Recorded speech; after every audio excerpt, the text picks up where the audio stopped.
I should start by saying this. Some stories aren't meant to be told, at least not without acknowledging that memory, especially the kind shaped by fog and fear, is unreliable at best, treacherous at worst. But I've replayed that night enough times to know what I saw, even if everything after feels fractured, like a reel of film melted at the edges.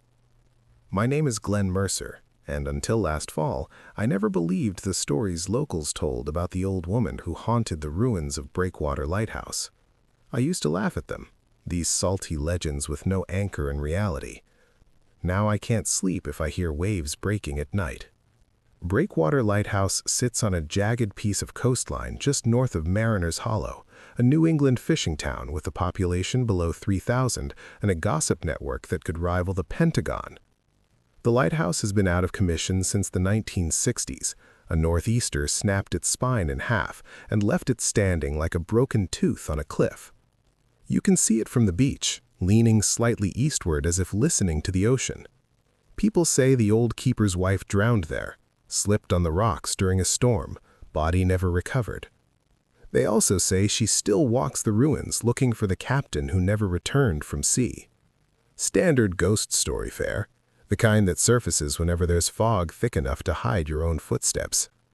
I never cared about any of that until the night I followed the sound of a bell.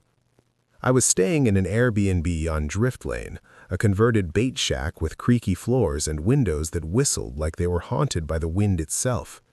The owner, Nora, had warned me, "Don't go out if you hear the beacon bell. There hasn't been a working bell up there in 50 years. I thought she was exaggerating. I was wrong. It was around 11:30 p.m. when I first heard it, soft at first, then clearer, a slow metallic toll drifting through the fog, like something calling from far underwater. I'd been pacing the living room, anxious for reasons I couldn't name, when the sound tugged at me. I stepped outside into the cold night, flashlight in hand. Though its beam felt useless, the fog swallowed it whole. The path to the lighthouse wasn't so much a trail as it was a suggestion between patches of dune grass and black rocks slick with old tide. Every few steps, I heard sand shift behind me, like someone walking just out of sight. When I stopped, the sound stopped. When I moved, it returned. It never synced with my footsteps. That was the first sign that something was very, very wrong. As I approached the cliff, the bell rang again, this time louder, as if it hung directly above my head. The fog parted just enough for me to see the lighthouse, its broken crown jutting into the night sky. And then I saw her. She stood near the collapsed entrance, facing the sea, an old woman in a long, water-soaked dress, hair trailing down her back like seaweed. She wasn't translucent or glowing or any of that Hollywood nonsense. She looked real, solid.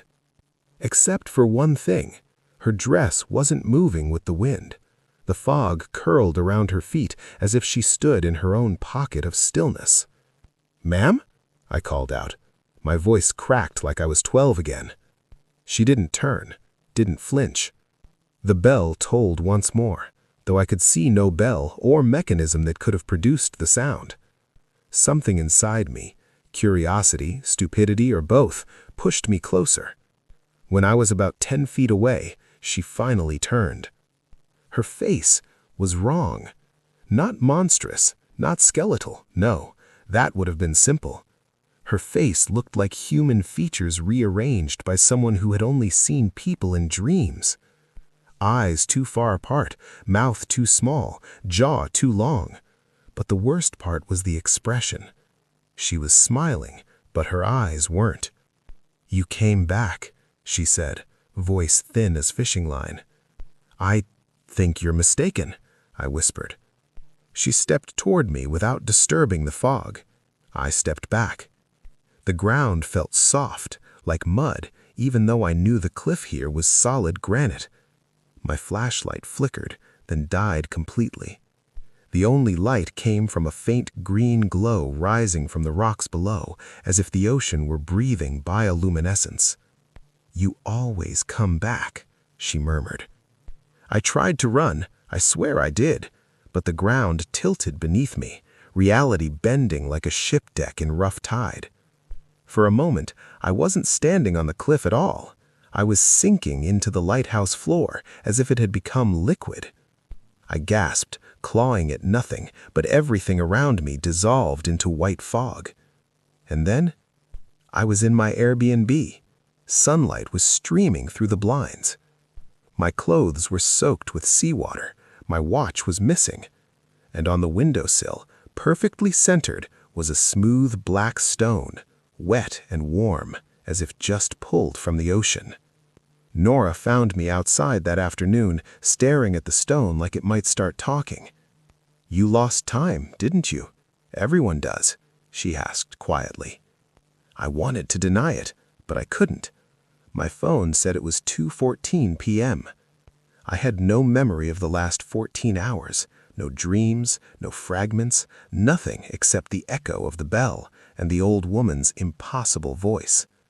For legal reasons, I should clarify that all personal interpretations here are my own, and any resemblance to unverifiable supernatural claims is coincidental. Still, I know what I saw. I know what I heard, and I know what followed me back. I still have the stone. Some nights it's warm, some nights it's freezing, and on foggy nights, I swear I hear a bell. You're listening to Lurking Moon. If the story keeps you company tonight, please like and subscribe. People assume the scariest sounds you hear in the military come from artillery, incoming rounds, or the snap of a mortar leaving the tube. That's because they've never heard something screaming in the desert at 0300, something that knows you're listening. My name is Staff Sergeant Daniel Kehoe, U.S. Army Ret, and the only reason I'm telling this now is because the longer I hold it in, the more I feel that sound vibrating inside my skull. I've been through combat. I've heard men die. I've heard bones break. But nothing, not one thing in Afghanistan, Iraq, or the border operations ever clawed at my nerves like what we heard that night near Black Mesa, Arizona. Our unit had been assigned a joint training rotation at the remote proving grounds north of Kayenta. High desert, red earth, freezing nights, and wind that knows how to cut through your bones. The Navajo Nation Rangers escorted us for boundary coordination and cultural briefings. Their presence wasn't optional.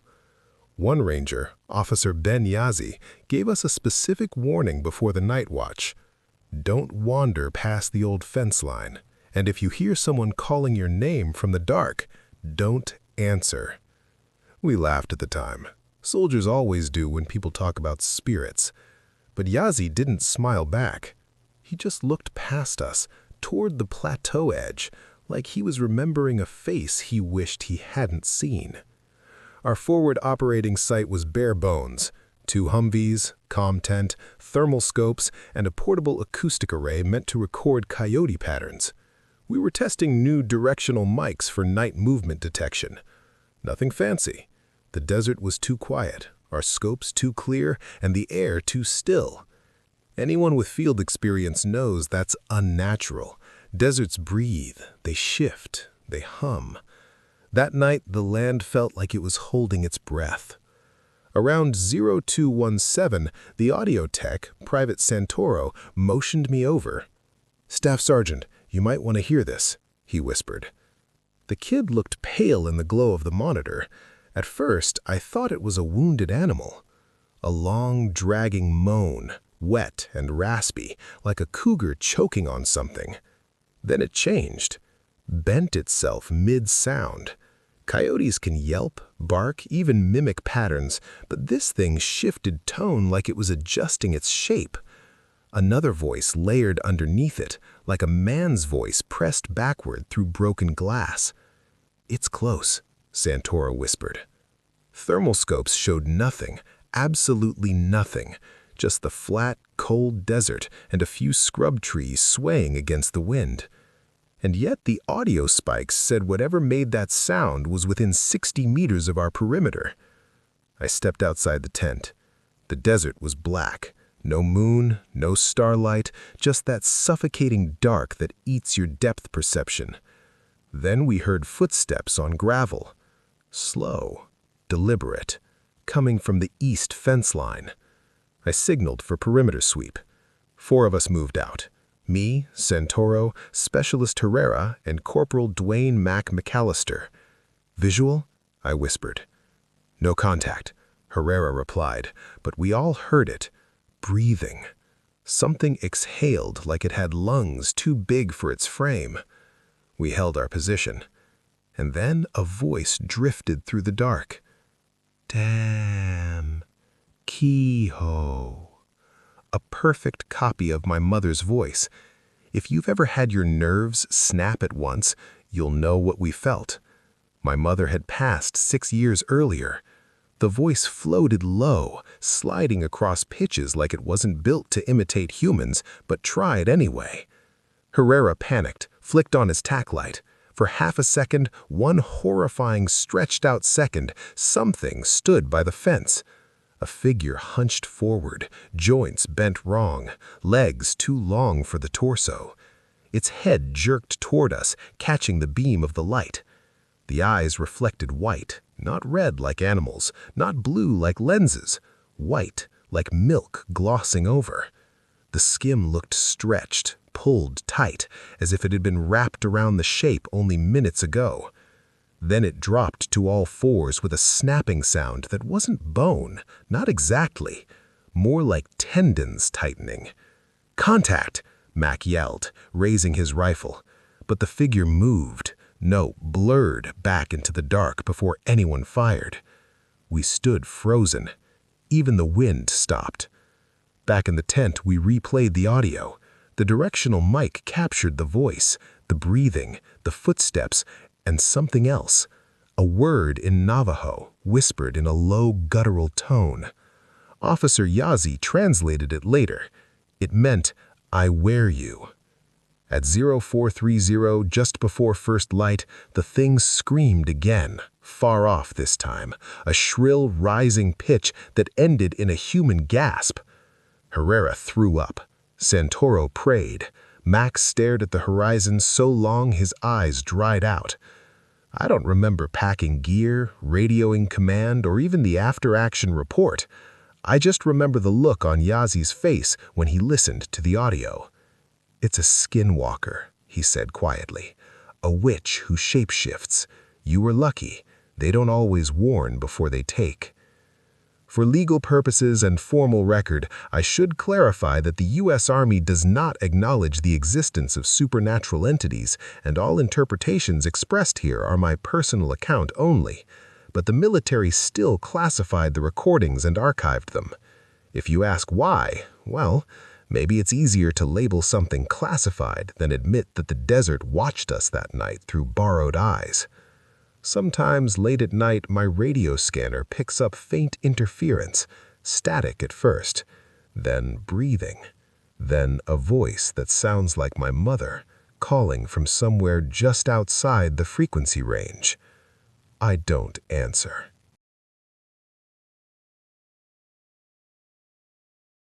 People think getting lost in the Appalachians is about bad map skills, wrong turns, or underestimating distance. But sometimes the ridge loses you, intentionally, precisely, like a hand reaching into your thoughts and turning the compass needle another direction. My name is Jacob Rourke, and the only reason I'm alive is because I kept walking long after my mind tried to tell me not to. What happened to me on Blue Mountain wasn't a misunderstanding, a hallucination, or sleep deprivation.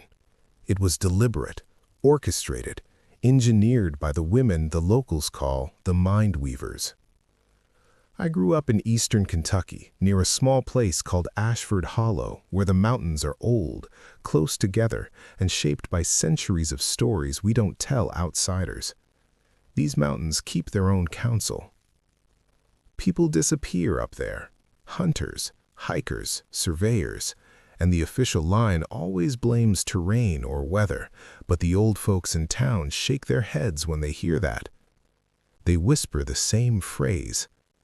The Blue Mountain Witches took 'em. I didn't believe any of it until late October 2 years ago, when I went up to the ridge looking for an old logging road that existed on maps but not in real life anymore.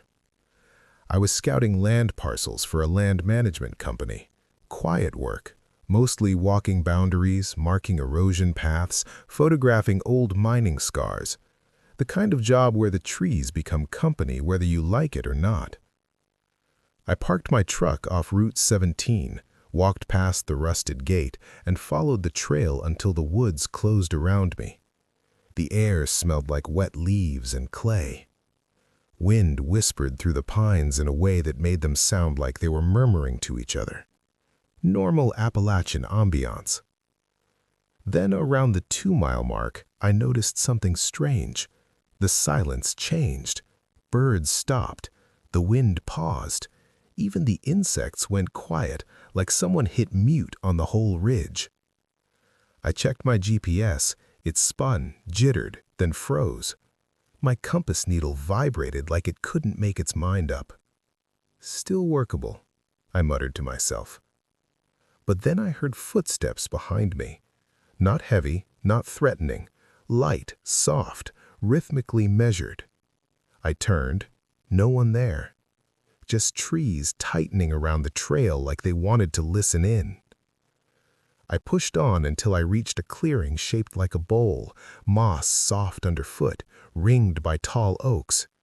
I felt watched, not metaphorically, not poetically, but actively. It was the sensation of someone standing inches behind you, breath raised but quiet. I turned again. Nothing.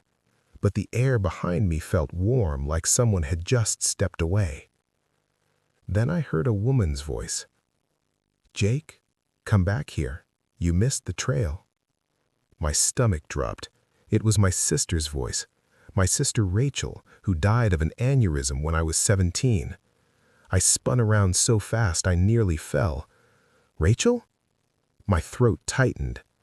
The voice came again, but wrong this time, stretching, smoothing, as if spoken by someone who didn't understand emotional rhythm. "You're going the wrong way, Jake. Follow me." Leaves rustled to my left, forming a sort of path, not a real path, just disturbed foliage suggesting one. And my mind wanted to go that way. It felt suddenly obvious, logical, necessary. The idea of continuing forward, a direction I had trusted minutes earlier, seemed ridiculous, reckless even. This is what the locals meant by mind-weaving. They don't chase you, they rearrange the inside of your skull until you abandon the right choice yourself. I forced myself to crouch and tie my bootlace, a grounding technique my therapist taught me after combat deployments. Running a thumb along the lace kept me anchored.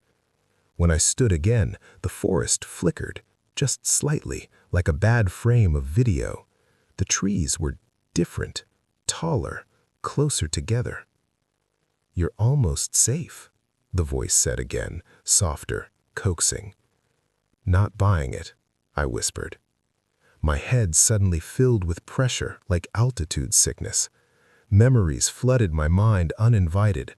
Childhood arguments, old breakups, my father shouting, nights I couldn't sleep, the sound of Rachel laughing, the sound of her dying.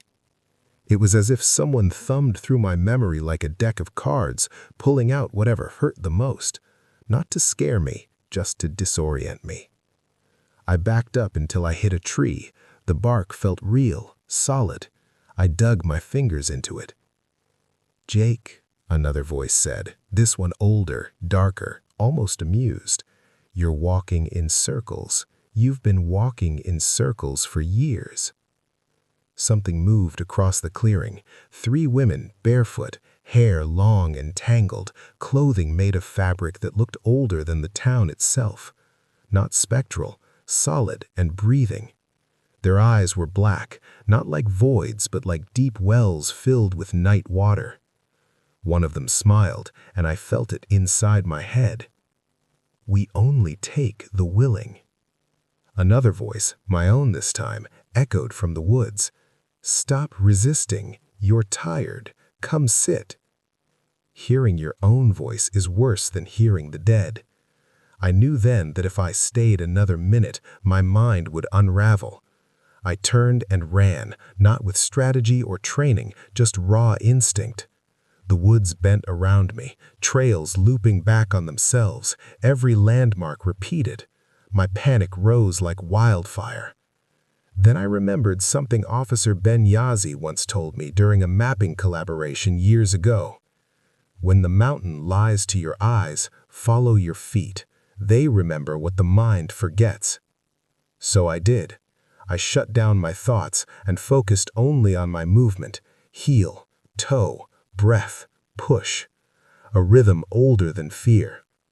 After 10 minutes or 10 hours, I couldn't tell. I stumbled onto my truck's tailgate. My watch said I'd been gone 6 hours. My phone had 47 recordings of audio I don't remember starting, each file full of whispers that glitch and repeat like corrupted data. For legal clarity, I should note that what I've described is my personal experience, not a verified paranormal event, and no formal documentation exists to confirm the identity of the women. Still, I know what almost happened. They didn't chase me. They didn't need to. They made me almost choose to stay. Some nights when I'm drifting off, I still hear Rachel's voice calling from somewhere behind my thoughts. "Jake, you missed the trail." People assume the Yukon only kills with cold. Frozen rivers, whiteout storms, ice tearing at your lungs. But those of us born north of Dawson City know better. The cold is just the delivery system. What really kills is the voice, the one you hear before the storm reaches you, the one that tells you who won't survive the night. My name is Lydia Harrow, and although I've tried to forget what happened in the winter of 1998, the Yukon keeps its own records. Snow buries memory, but it doesn't erase it. I was 22, working as a supply runner between isolated mining camps along the Stewart River. My mother had done the same job before me, and her mother before her. I grew up believing the land was both cruel and fair, until the night I learned it could also be intentional. At the edge of Silver Vein Camp, an abandoned cluster of cabins used only during heavy extraction seasons, there were stories about a woman called the Priestess of the Yukon, a weather witch whose voice predicted death right before a blizzard. My grandfather claimed she'd been alive since the gold rush, wandering the tundra wrapped in white furs, whispering the names of men who died with their eyes still open. I always thought his stories were a way to scare children into staying close to campfires, but he never told me that her voice could find you even miles away. The day it happened, the air felt wrong, sharp, metallic, like the sky was about to split. I was delivering fuel drums to the Steele brothers, two prospectors camped near the ridge. The thermometer read -27 degrees Celsius, cold enough to crystallize breath mid-air. Snow was falling sideways, the early edge of a storm that wasn't on any radio transmission. "Shouldn't be long," I muttered to myself, checking my sled straps. The dogs were nervous, pacing in tight circles, ears pinned. They kept looking toward the ridge, toward the old mining road nobody used anymore. Then I heard a voice, not distant, not close, a voice that sounded like it came from inside the snow itself. Lydia. My name drifted on the wind like a sigh, like someone exhaling through frostbitten lungs. I froze. "Who's there?" My breath fogged in front of me, a trembling cloud. "Storm's coming. One won't survive." The wind carried the words away as quickly as it had brought them. My first thought was that I'd imagined it. Auditory hallucinations aren't unusual in sub-zero isolation. But the dogs heard it too. They began whining, tails low. I pushed forward. Maybe stubbornness, maybe denial. I kept telling myself the voice could have been wind passing through broken cabin frames. but deep down, a colder certainty settled inside me. Halfway up the ridge, visibility dropped. The world shrank to a tunnel of white. The storm was hitting faster than any forecast predicted. My goggles frosted over. The dogs pulled hard, anxious and confused. Then the voice came again.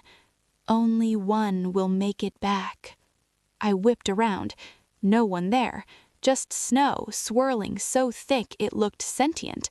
I reached the Steele brothers' cabin, barely a shack really, its roof sagging from decades of frost heave. I pounded on the door. "Marcus? Eli, I've got your supplies." Marcus opened it. His face was pale, jaw tight. "Lydia, what the hell are you doing out here? Storm's about to blow the ridge off." In hesitation, I heard someone calling. Marcus exchanged a look with Eli, fear disguised as irritation. "You heard her," Eli said quietly. "The priestess." I wanted to argue, to laugh, to dismiss it. But then the cabin shook, a boom like a giant fist hitting the roof. The storm had arrived. We barricaded the door, lit the lanterns, and waited. Snow hammered the walls. The wind screamed like it had teeth. Eli paced the room, muttering that the priestess only appeared before blizzards that buried entire camps. Marcus tried the radio, only static. Then, beneath the wind, I heard the voice again. "One remains." Eli got rigid. "Who is she talking about?" he whispered. Marcus didn't answer. The storm intensified. The walls bowed. Snow drifted inside through seams in the wood. The temperature dropped so fast the lantern flame thinned to a thread. Marcus grabbed my arm. "Lydia, if anything happens, you take the dogs and go. I'm serious." "Nothing's going to happen," I lied. At some point, exhaustion dragged us into an uneasy half-sleep. That's when I heard the door creak. When I opened my eyes, Eli was gone. I stumbled outside into the screaming white. Shapes moved in the blizzard, shadows of shadows, tall and thin, and in the center of the clearing stood a woman wrapped in white furs, hair black as coal, eyes reflecting the storm. She didn't look ghostly. She looked ancient, like the land had grown her from frost. She lifted her hand, palm open to the wind. Snow spiraled around her like a crown. "Death follows the unprepared," she whispered, voice carrying effortlessly through the storm. Behind her, half buried in a drift, lay Eli, face turned upward, eyes open, skin already stiff with cold. I fell to my knees. The priestess looked at me, not cruelly, not kindly, just knowingly. She said, "You will live. You listen." And then she stepped backward into the storm and dissolved into the blizzard's throat. For legal clarity, I must state that what I witnessed cannot be independently verified, and any supernatural interpretation is solely my personal account. Nevertheless, the regional authorities ruled Eli's death as exposure, despite the fact that he'd been inside the cabin minutes earlier. Marcus and I made it back at dawn. The dogs refused to go near the ridge for months, and sometimes, when the wind cuts just right through the valley, I still hear a woman's voice whispering warnings only the snow understands.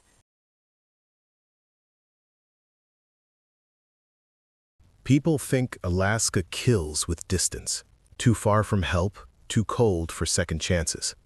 But that's not the truth. Alaska kills with silence, with the way it lets something stand 10 feet away without making a sound.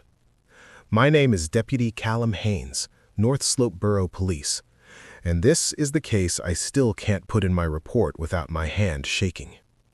We called her the Fractured Ice Witch, but the Rangers had their own stories long before it joined the department.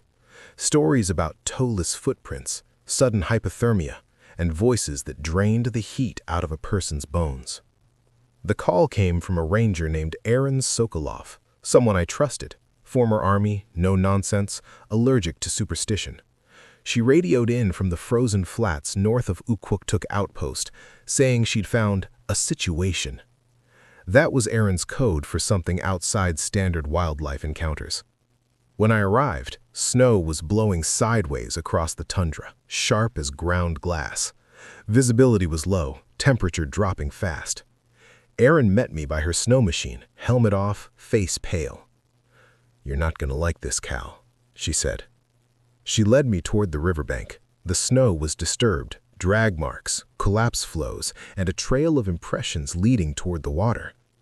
At first, I thought they were animal tracks, maybe a wolf missing digits from frostbite. But then I got closer. "Where are the toes?" I asked. "Exactly," she said.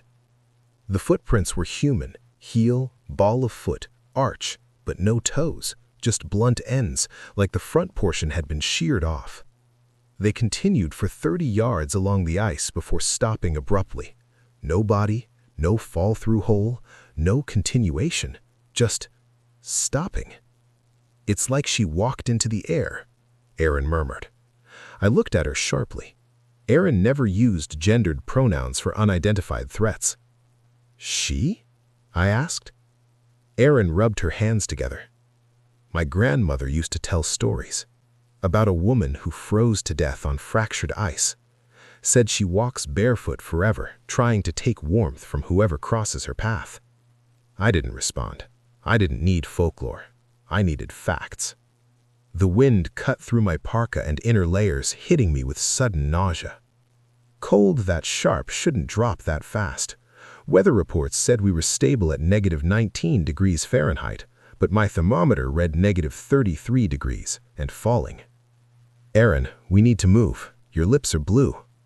But before she could answer, the wind stopped. Completely. The world went dead still, like someone hit pause on the whole tundra. Then I heard it. A soft cracking sound, like ice shifting under weight. Not from the river, from behind us. We turned slowly. A woman stood there, 30 feet away, too thin, too pale, skin nearly translucent beneath a tattered white parka. Her hair hung in wet strands, frozen into thin spears at the ends. But the worst part, what still wakes me up at night, was her feet. Bare, blue-white, and toeless, the ends rounded off like old seal bones polished by tide. The temperature dropped another 10 degrees instantly. Aaron gasped, shoulders seizing. I felt it too, like the heat was being pulled out of my blood. "Hypothermic shock," I muttered automatically. "Stage 1 onset." The woman took a step toward us. I didn't hear it.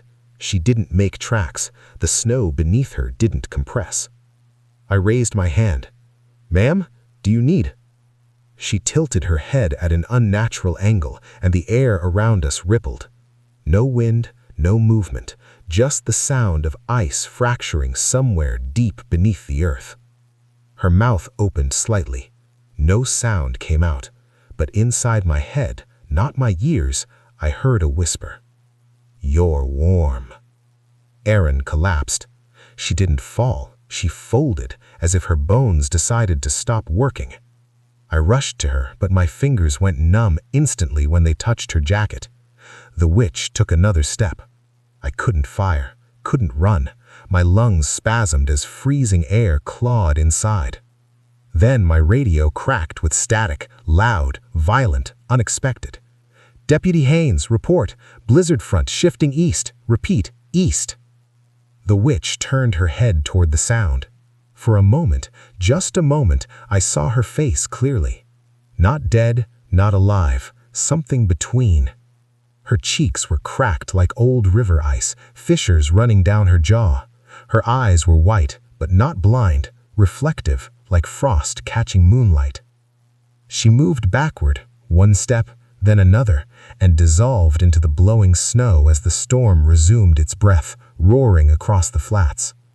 By the time backup arrived, Aaron was conscious but disoriented. She kept saying her memories felt scraped, as if someone had taken pieces out with careful fingers. Her core temperature was dangerously low despite full Arctic gear. For legal clarity, I must state that no official documentation recognizes the existence of supernatural entities in Alaska, and no forensic evidence corroborates the presence of a heat-draining witch. The report lists Aaron's episode as sudden-onset environmental hypothermia and my visual contact as stress-induced pareidolia during extreme cold. But I know the truth because of one detail no one else saw. When I got home, I found a single toeless footprint melted into the frost on my porch, just one, facing my front door.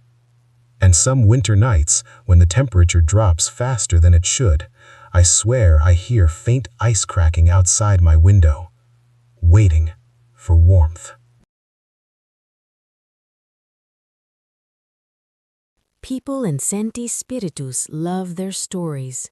They tell them slowly, with long pauses, letting cigar smoke fill the gaps where the dead still listen. Growing up there, I heard many of them: witch tales, cemetery wanderers, priests who bargained too well with spirits. But none frightened me like the stories about La Dama de Palo Mayombe, the Lady of Bone and Blood. The elders said she walked the riverbanks collecting bones from anything that died: livestock, strays, even people who wandered off the roads at night. They said she drained animals without spilling blood, then used the bones to summon spirits that never left empty-handed.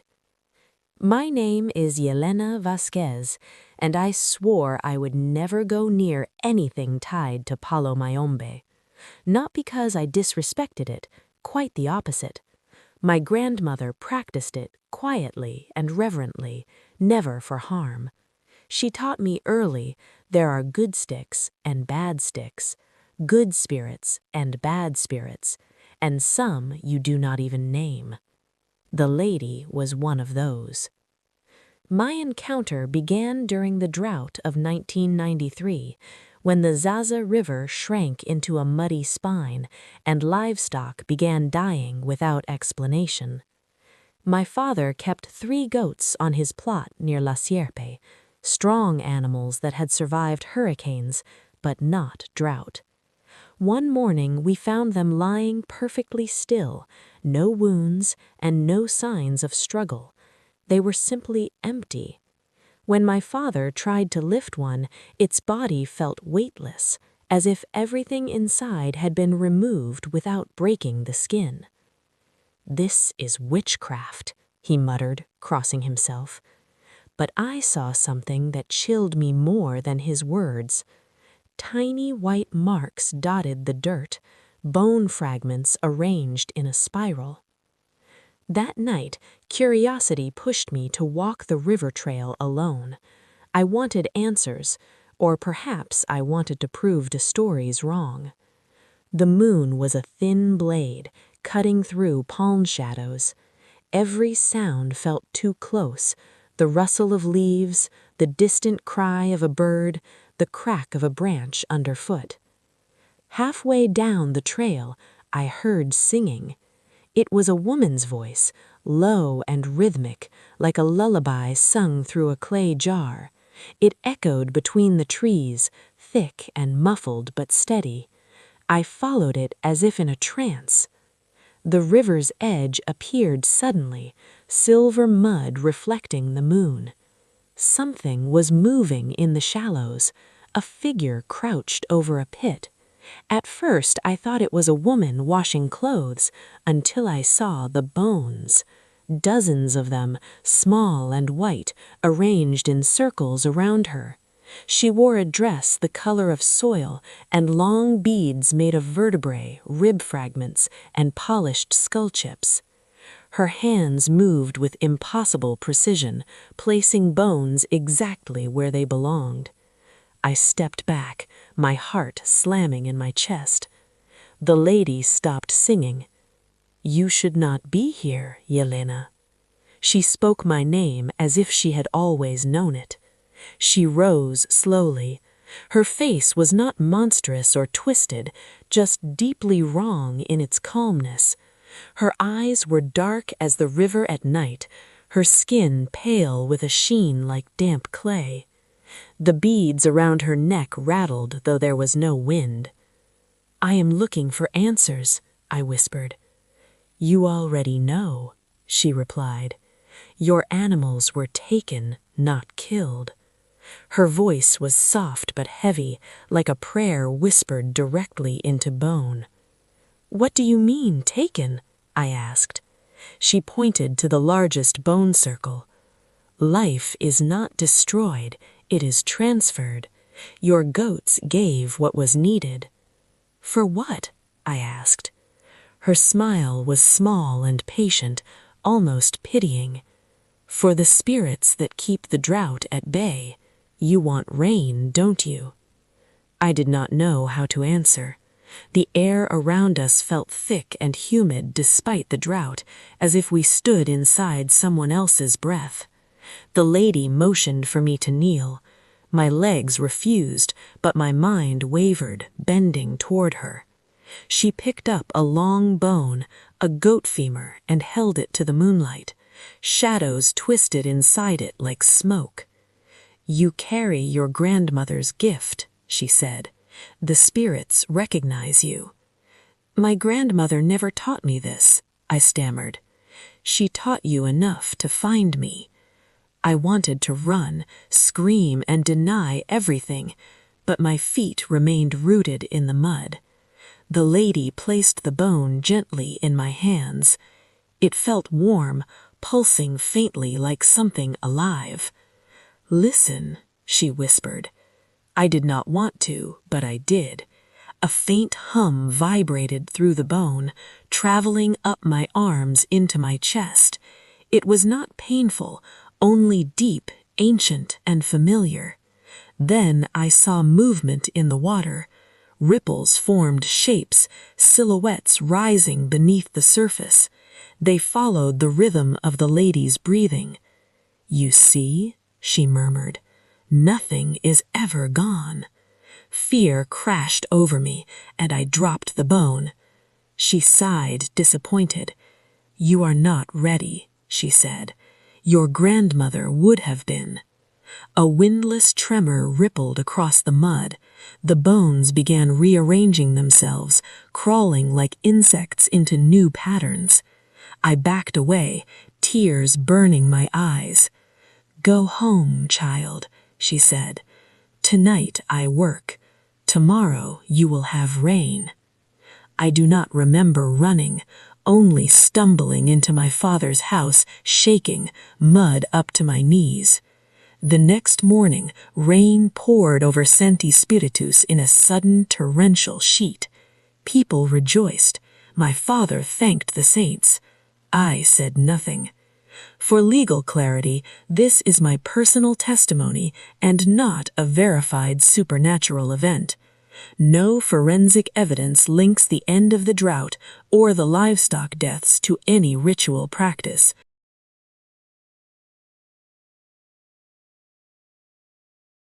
People say the Yabacao River and Monte Plata has its own guardian, one that does not protect people, only the land. They say she walks with her feet turned backward, so you can follow her tracks, but never find her. Growing up in Sabana Grande, Boyá, I heard the stories whispered during apagones, when the darkness made old tales feel close enough to touch. They called her La Bruja de Yabacao, the inverted witch, a creature that scorches trees with her passing and leaves the smell of burnt honey wherever she goes.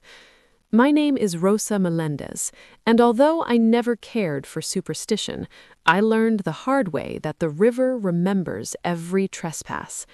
The incident began during the dry season of 2011, when a wildfire tore through a protected stretch of forest near the Yabacao Creek. The official report blamed careless campers. Locals shook their heads and pointed to the burn pattern, a perfect ring, not jagged like wind-driven fire. My father, a forestry officer, asked me to accompany him to document the damage for his department. I agreed reluctantly, not wanting to spend another sweltering afternoon hacking through brush sharp enough to strip skin from bone.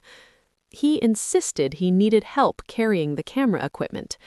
We parked near a cluster of ceiba trees, their roots twisting like a basket of old serpents.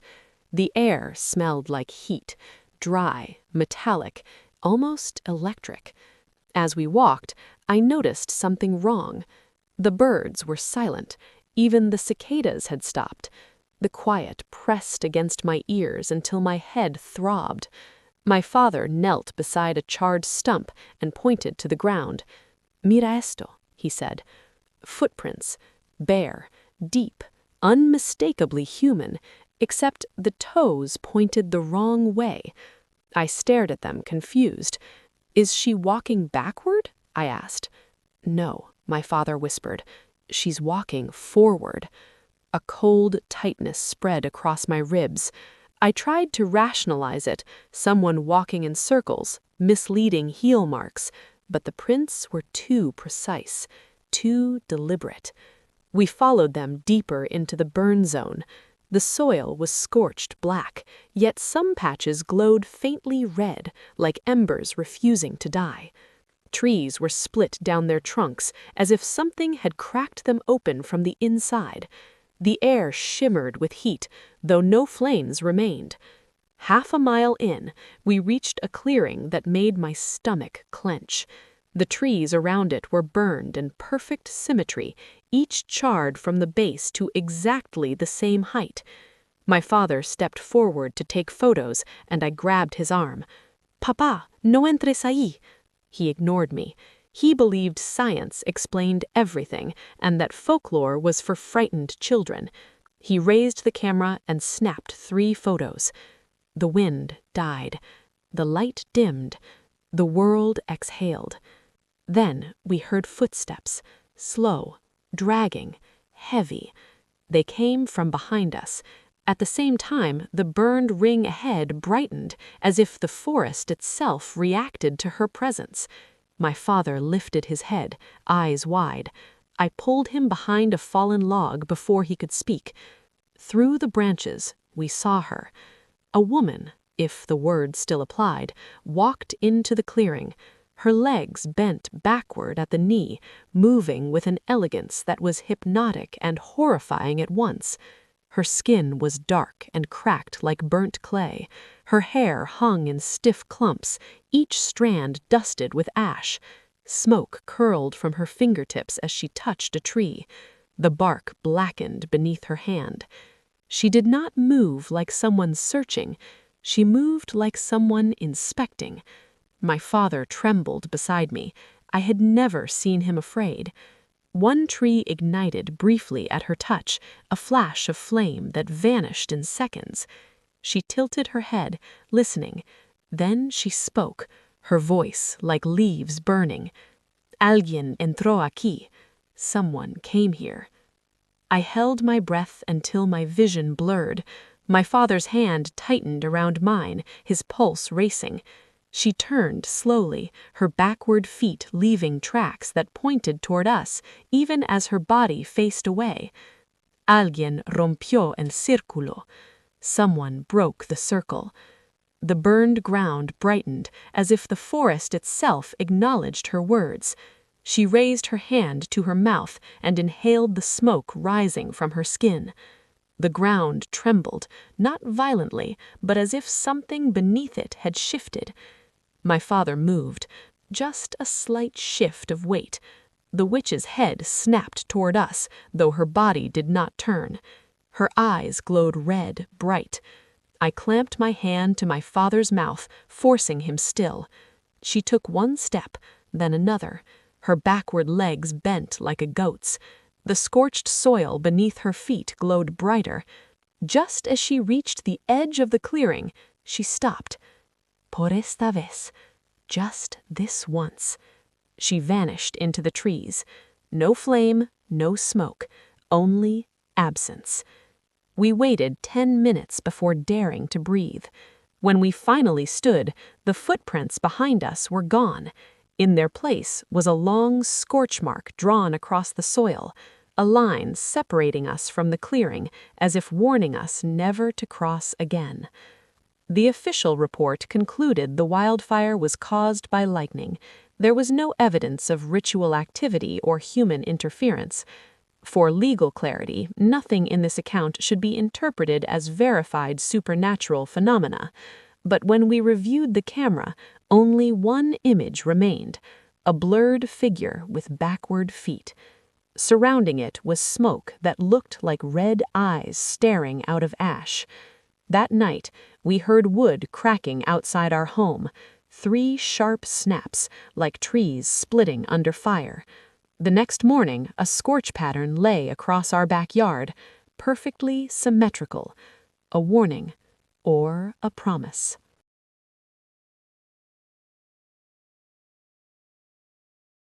My name is Marina Hodge, born and raised on the island of St. John, and I have lived my whole life with the sound of the Caribbean Sea pressing against my dreams. Most people find comfort in waves. I do not. Not after the night I saw the woman sailors call the sea conjurer, a witch who does not drown the men she chooses. She drains them. She leaves them dry as driftwood, as if the ocean itself had wrung them out. The elders say she walks with storms, that she commands the water the way wind commands sails. I used to laugh at those stories. That changed the night the ocean whispered my name. It began when my brother's friend Eli Parsons disappeared while night fishing off the reef near Cruz Bay. His small boat drifted back at sunrise. The nets were clean, the engine sputtering, the wheel still warm. When the Coast Guard recovered his body later that afternoon, it looked impossible. His skin was shrunken, his eyes collapsed, his lips cracked like desert clay. The medical examiner said severe dehydration. We stared at him as if he had lost his mind. "How do you dehydrate in the ocean?" someone muttered. The examiner did not answer. That night, guilt pulled me down to the docks. I kept thinking about Eli, how he teased my brother, how he taught me to tie knots faster than anyone else. I stared into the black water, waiting for answers that never came. Then something touched my ankle. I jerked back, heart pounding. It was only a loose rope sliding off the pier. Still, the water below looked wrong, too calm, too dark, as if it were holding its breath. And for a moment, I swear on anything holy, I saw a shimmer of white hair beneath the surface. I left in a hurry, but the ocean was not finished with me. 2 nights later, my cousin Rafferty insisted on checking the reef.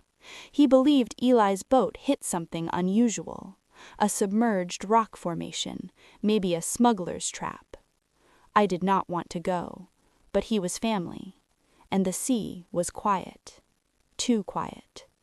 We anchored 1/2 a mile from shore. The moon was high, the air felt heavy, humid enough to choke. Rafferty leaned over the edge, scanning the water with a flashlight. "Looks normal," he said. The beam barely penetrated the surface. It scattered, swallowed by something thick. Then the temperature dropped, a cold that does not belong anywhere near the tropics. "That doesn't feel right," I whispered. A ripple formed near the bow, gentle at first, like a fish brushing the hull. Then another, then 3 more, evenly spaced, deliberate. "Marie?" Rafferty began. The word died in his throat. She rose from the water without breaking it. Her body lifted like a statue raised by unseen hands. Her hair flowed around her in strands as pale as bone coral. It glowed faintly. Her eyes were dark pits. They reflected nothing, not even the moon. She was not wet. Her skin was dry, mottled, cracked, as if made of salt that had once been alive. Her voice drifted across the water like a tide rolling backward. Another who watches. Rafferty grabbed my arm. His grip was so tight my fingers numbed. We could not move. We could not breathe. The conjurer extended a hand toward the boat. Her fingers were long, jointed wrong. They bent like seaweed caught in slow currents. She curled them inward. The ocean answered. Water lifted in tendrils around her. It spiraled upward, forming a column like a whirlpool standing on its head. Eli's face flickered inside it for a heartbeat. Dry. Hollow. Rafferty screamed. The column collapsed back into the sea with a heavy slap. The conjurer tilted her head, as if disappointed. "You come near my garden," she said. "You take what is mine." "What garden?" I managed to ask. My voice shook. Her lips split into a smile, teeth sharp like broken shells. "The deep places," she whispered, "where breath does not go, where I keep the ones who stray." The ocean churned around her legs, if they were legs. They tapered into something else, not a tail, not human, something between, something wrong. She raised both hands, palms outward.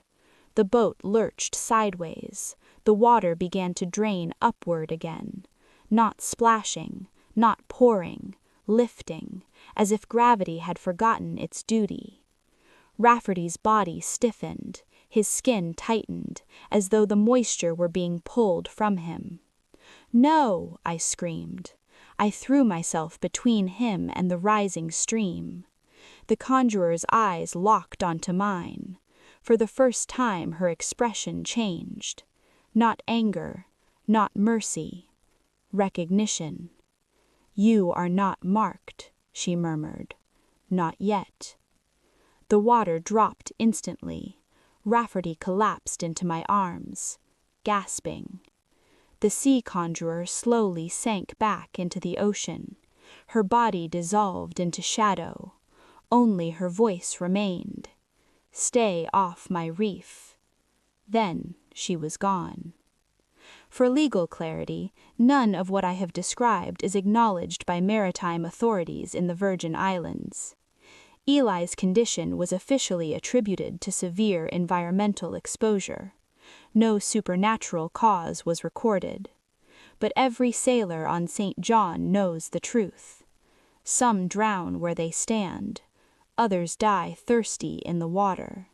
And some nights, from my window, I see the reef glow faintly white, like strands of her hair drifting just beneath the surface, waiting.